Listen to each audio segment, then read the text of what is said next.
Hello guys, कैसे हो? उम्मीद है कि सारे भाई अच्छे होंगे। अभी एक बच्चे का मुझे मैसेज आया था, उनका नाम है हर्षल विनामत करके नाम है। उन्होंने मेरे से इतने क्वेश्चन पूछे थे कि मेरा मन करेगा कि क्यों ना मैं इन क्वेश्चंस के ऊपर वीडियो बना दूं, क्योंकि ऑलमोस्ट 15 से 20 क्वेश्चन थे। और वो उन्होंने भी बोला था भैया आप वीडियो बना दो इसके ऊपर, बेटर रहेगा, क्योंकि ऑलमोस्ट सभी के ये क्वेश्चन होते हैं। जब मैं इंडिया में था मेरे भी वही क्वेश्चन थे। ठीक है, तो अभी वन बाय वन उन क्वेश्चन को डिस्कस करते हैं आपके सामने और आपको बताते हैं कि कैसे है, क्या सीन है, क्या नहीं। मेरी अभी पहला उसका क्वेश्चन है कि जो रशियन मेडिकल एजुकेशन है वो इंडिया से बेटर है कि नहीं है। देखो, आपको भी पता है कि जो मेडिकल एजुकेशन है इंडिया की वो बहुत अच्छी है।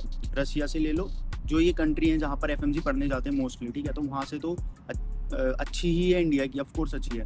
वहाँ पे आपको इंडिया में कैडेवर वगैरह ये सारी चीज़ें प्रैक्टिकल वगैरह देखने मिलती हैं। अब रशिया में क्या है कि बहुत कम ऐसी यूनिवर्सिटी है जहाँ पर आपको कैडेवर एक्चुअल में अवेलेबल होगा, कि वहाँ पर आपको उसके कट मार करके पढ़ाई कर सको आप। ठीक है, ऑर्गन होंगे, तो ऐसी बहुत कम यूनिवर्सिटी है। बहुत सारी ऐसी यूनिवर्सिटी है जहाँ पर आपको सिर्फ बुक रीडिंग मिलेगी, तो ऐसी यूनिवर्सिटी को आपको अवॉइड करना है जाने के। सेकंड क्वेश्चन है उसका कंसल्टेंसीज को लेके, कि वो उनका हिडन चार्जेस कितना होता है, या वो आपसे क्या कितने पैसे एक्स्ट्रा ले लेते हैं। देखो, बात ऐसी है कि चार्जेस तो लगेंगे। जो आप ओटीसी वगैरह देखते हो ना, ये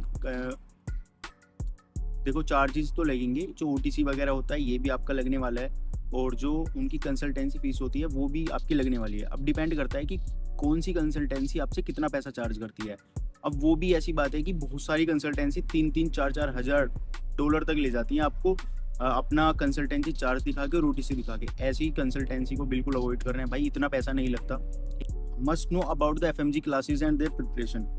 तो रशिया में मुझे नहीं लगता, मतलब ऐसा है कि रशिया में क्लासेस ही होती हैं, कोई एक्स्ट्रा क्लासेस यूनिवर्सिटी के अंदर एफएमजी की प्रिपरेशन के लिए नहीं होती। अब मेरी यूनिवर्सिटी में लास्ट ईयर बच्चे आए थे, उन बच्चों से एफएमजी की तैयारी के लिए पैसे लिए गए थे, 300-300 डॉलर। अब देखो वो कंसल्टेंसी कैसी है कि उन्होंने 300-300 डॉलर सिर्फ इस चीज़ का चार्ज किया, क्योंकि जो एग्जिस्ट ही नहीं करती भाई हमारी यूनिवर्सिटी में। उन्होंने बोला कि भाई हम आपको वहाँ पे एफएमजी की तैयारी करवाएंगे।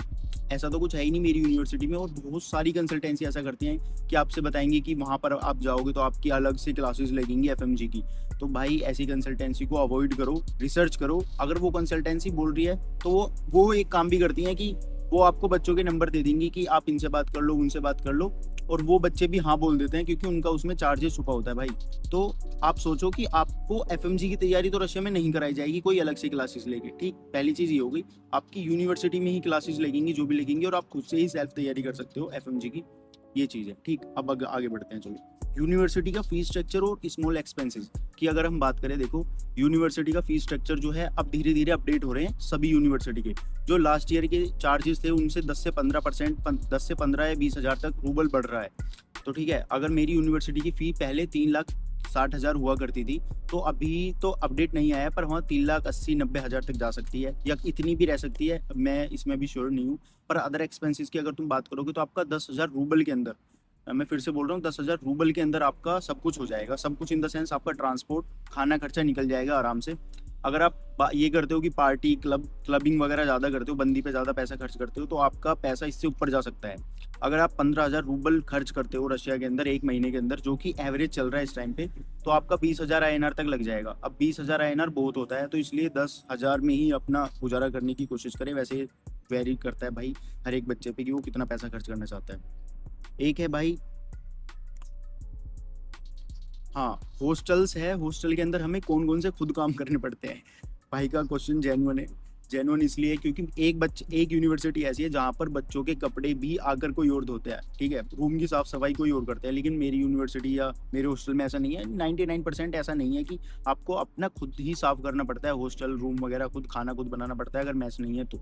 ठीक है, और हॉस्टल में फैसिलिटी आपको क्या मिलेगी, वॉशिंग एरिया मिल जाएगा, वॉशिंग मशीन मिल जाएंगी, नहाने का, खाना पीना, किचन वगैरह मिल जाएगी, वॉशरूम, ये तो जो चीज़ कॉमन होती है वो मिल जाएगी। और हाँ, अगर आपको अपने कपड़ों पे प्रेस करना है तो उसका एरिया भी अलग से मिल जाएगा, उसमें कोई दिक्कत वाली बात नहीं है। प्रैक्टिकल्स एंड क्लिनिकल एक्सपोजर, देखो क्लिनिकल एक्सपोजर की अगर मैं मेरी यूनिवर्सिटी की बात करूँ, तो जो मेन हॉस्पिटल है मेरी यूनिवर्सिटी से ही अटैच है, बिल्कुल एकदम पीछे है। मतलब आप 5 मिनट के बाद मेन हॉस्पिटल में जा सकते हो, सिटी के मेन हॉस्पिटल में।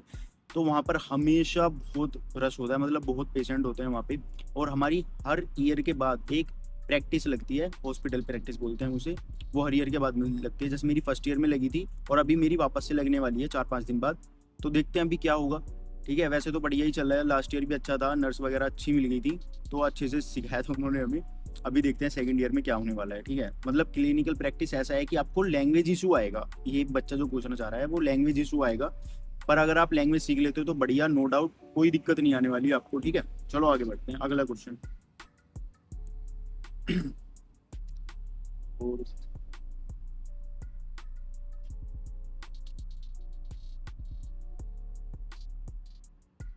कॉस्ट ऑफ लिविंग मैंने बता दी पहले ही, वो कॉस्ट ऑफ लिविंग जो आपकी आने वाली है वो 10 से 15 हज़ार रूबल आप लेके चल सकते हो, और वो आप पे ही डिपेंड करता है। मिनिमम आपका 10 हज़ार रूबल लग जाएगा। वैसे ऐसे बच्चे भी हैं जो 6-7 हज़ार रूबल में भी अपना खर्चा चला लेते हैं, पर वो कोई खर्चा नहीं होता, वो तो बस सर्वाइवल होता है भाई। तो 10-12 हज़ार तो आपका खर्चा आने ही वाला है रूबल के अंदर, तो वो देख लेना। आपको यहाँ सर्वाइव नहीं करना है, आपको थोड़ा बहुत तो खर्च करना ही पड़ेगा, इधर उधर घूमना भी पड़ेगा, ठीक है, समझो बात को। चलो आगे बढ़ते हैं। हाँ अच्छा, करंट सिचुएशन के हिसाब से जो वॉर की सिचुएशन है, वॉर की सिचुएशन के हिसाब से हमारी जो सिटी है वो सेफ है कि नहीं है। देखो, हम मेरी सिटी जो है बॉर्डर से बहुत दूर है। बॉर्डर जो उज्बेकिस्तान यूक्रेन का बॉर्डर पड़ता है ना, यूक्रेन का मॉस्को, ये पास पास पड़ जाते हैं यूक्रेन के बॉर्डर से। लेकिन भाई साइबेरिया बहुत अंदर पड़ता है, 3 से 4 हज़ार किलोमीटर दूर है वहाँ से। तो यहाँ पर मैं बताऊँ कोई इशू नहीं है, जब से मैं हूँ तब से तो कोई इशू नहीं हुआ, उससे पहले भी कोई इशू नहीं था। आने वाले टाइम का देखो किसी को नहीं पता, पर अभी तक कोई इशू नहीं आया है करंट सिचुएशन के हिसाब से, और ये प्लेस भी एकदम सेफ है, शांति भरा माहौल है। मैं अपनी यूनी के सामने बैठा हूँ। अगला क्वेश्चन देखते हैं। और आप पार्ट टाइम जॉब के बारे में बताएं, कैसे और कैसी किस किस जगह पर जॉब कर सकते हैं। आप रशिया के अंदर पार्ट टाइम जॉब अगर करना चाहते हो तो आपके पास सबसे मेन, और अगर आप आते के साथ ही जॉब करना चाहते हो, मतलब आपको है कि भाई मेरे को तो आने के साथ ही अगले महीने में जॉब करनी है, तो वो कैसे कर सकते हो। देखो, मेन है डिलीवरी की जॉब, जो आप आधे के साथ ही कर सकते हो। आप डिलीवरी की जॉब करते करते अपनी रशियन लैंग्वेज सीखो, 6 महीने के अंदर आप रशियन लैंग्वेज सीख जाते हो, तो आप रोस्टिक्स, KFC, बर्गर किंग ऐसे रेस्टोरेंट में जॉब कर सकते हो, कोई इशू नहीं आएगा, आराम से। वैकेंसी बहुत वैकेंसी होती है भाई, किसी की जॉब नहीं लगती मुझे बता देना, मैं ऑल ओवर रशिया कहीं पर भी जॉब लगवा सकता हूँ, ठीक है, इतना कॉन्टैक्ट है अपना। और दूसरी बात यह है, जॉब को लेके आप कमा कितना सकते हो। आप किसी भी जॉब में जाओ, ठीक है, किसी भी जॉब में जा सकते हो आप 250 रूबल मिनिमम, ठीक है। क्योंकि होता क्या है कि बोनस आता है, अगर आप 200 रूबल लेके चलते हो आप किसी भी जॉब का, कि 1 घंटे का 200 रूबल मिलता है, पर उसके ऊपर बोनस आता है, संडे बोनस आता है, सैटरडे, मंडे, अलग अलग दिन के अलग अलग बोनस होते हैं, ठीक है। और एक्स्ट्रा, अगर आप एक्स्ट्रा टाइम करते हो जॉब, तो आपको एक्स्ट्रा पे अलग से देखने मिलेगा। तो आप 250 रूबल मिनिमम लेके चल सकते हो 1 घंटे का, और आप लगा लो अगर 4 घंटे भी काम करते हो तो आपके 1000 दिन के हो गए। और इसी तरीके से यहाँ पर स्टूडेंट जो है काम करते हैं, दिन में, हफ्ते में 20 घंटे काम करते हैं, और वो अपने आराम से 25 से 30 हज़ार बना ले जाते हैं, ठीक है। मेरा दोस्त है भाई, बढ़िया पैसे कमा रहे हैं माशाल्लाह, है ना, अल्लाह का शुक्र है, कोई दिक्कत नहीं है। 20 घंटे काम करता है सिर्फ, और बढ़िया 30 हज़ार रूबल निकाल रहा है। 30 हज़ार रूबल इस टाइम पे आप लेके चलोगे तो इंडिया के 40 हज़ार INR हो गए, तो इतना काफ़ी होता है भाई, उसके पैसे कम जाते हैं और वो सेविंग भी कर लेता है, ठीक है। चलो आगे अगला क्वेश्चन के बारे में बात करते हैं। वहाँ पर MBBS की जो बुक्स हैं आपको खरीदनी पड़ती हैं या यूनिवर्सिटी की तरफ से मिलती हैं।